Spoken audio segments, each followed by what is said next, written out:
This is Mark Bell from SuperTraining.tv, Super Training Gym, the strongest gym in the West, answering more questions today for the Power Project. So let's try to get through a couple of them here. We got Aaron Brophy off of Facebook.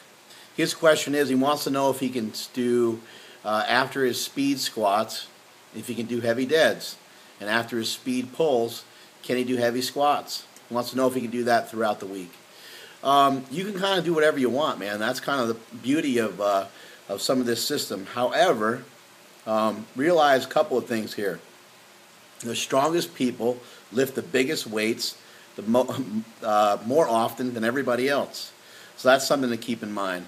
Now, if you can't recover because you're deadlifting and squatting too much and you can't make progress and you can't hit PRs, then you're going to have to kind of question the setup that you got here. I'd also say that you can deadlift and you can squat twice a week. I've heard of many people squatting 2 or 3 times a week. I have not heard of a lot of people deadlifting more than once a week and making great gains. However, I'd imagine that it's possible. You cannot, I would say that you cannot, and I would not recommend squatting and deadlifting twice a week for any prolonged period of time. In the conjugate system, the West Side Barbell Method, oftentimes the max effort work will interfere with, or I shouldn't say interfere, it'll overlap with the dynamic effort work. So you might do a box squat with a safety squat bar for a max effort lift, and then a couple days later, then you got to do squats again because now it's time to hit up your speed work. So sometimes they overlap, and sometimes you will be squatting twice a week. Oftentimes you'll hit a heavy pull, maybe a heavy reverse band deadlift, and then a couple days later, then you got to do your speed pulls. As long as they're different enough, I would say go ahead and do it. As long as you're switching things up enough, I would say it would be okay. But I don't trust you, and I don't think you're gonna. I don't think you're gonna plan it out methodically, such as my homie.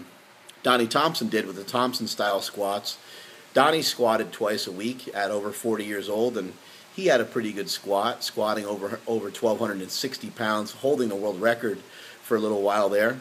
He also has the highest total of all time, 3,000 pound total. But Donnie, he couldn't deadlift. He had trouble deadlifting in his training.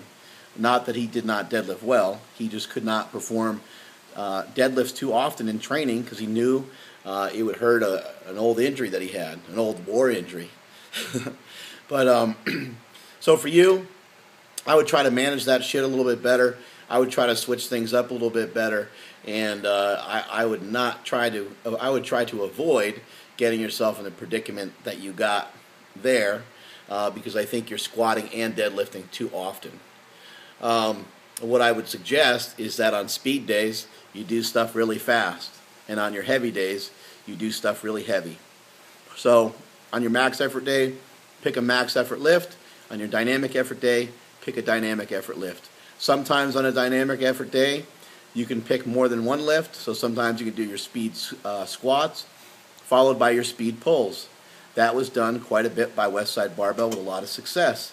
Now, however, they have also gone through a period of time, and so you can try this yourself if you want to give this a try.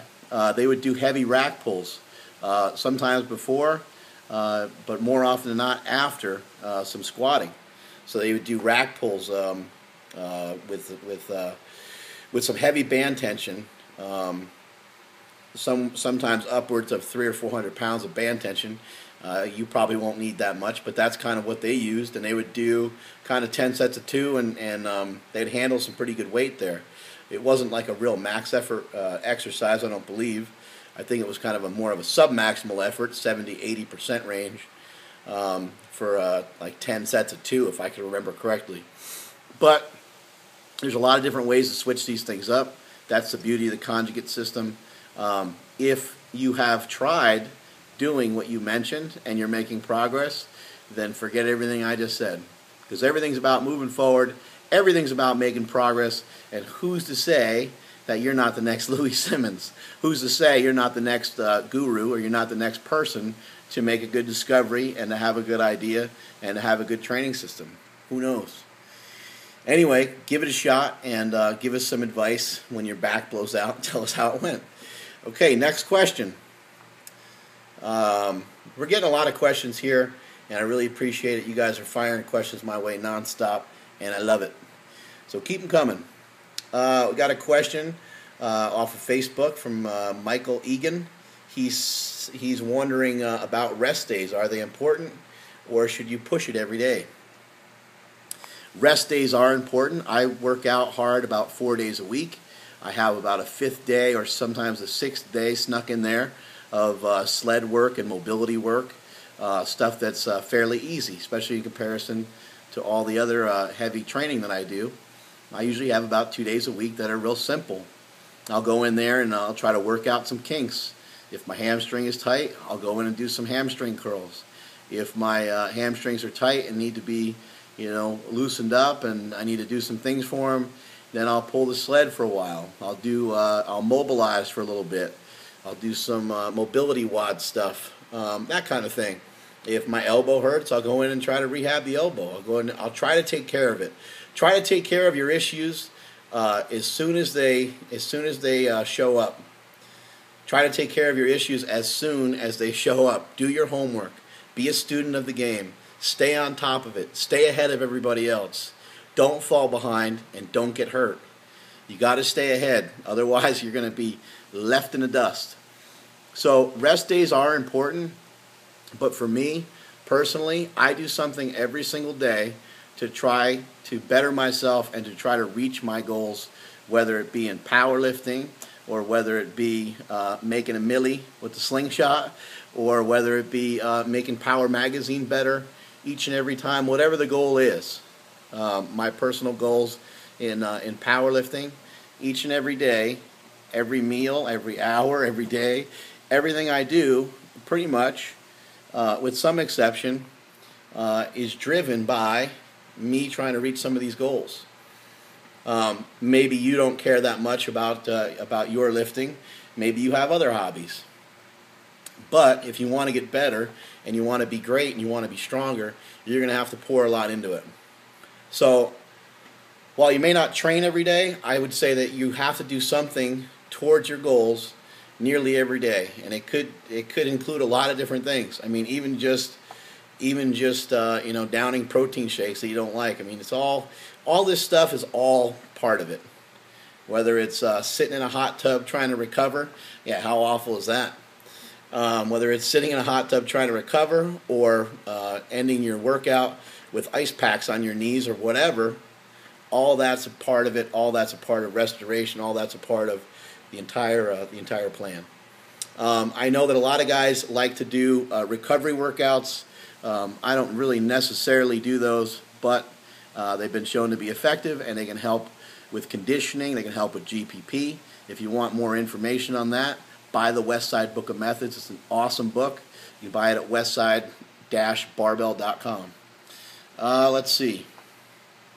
We're up to 8 minutes, so maybe we should... we got one more question here.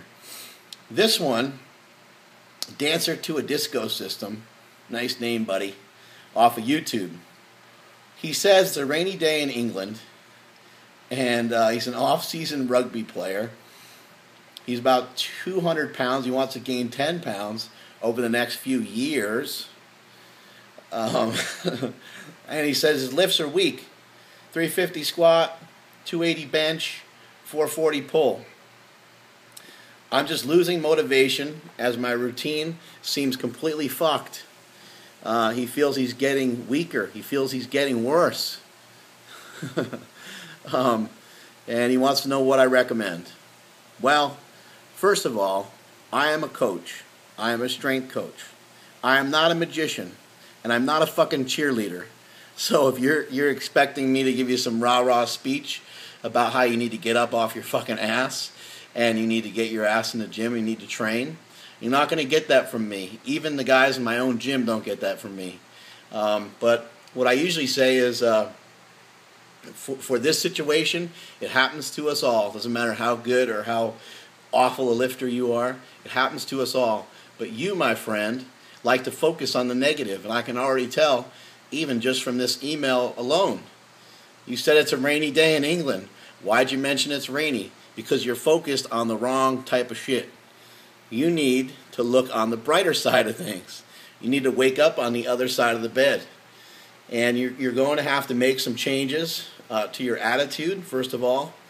Don't let the negative, don't let the genius reaper creep into your bone marrow.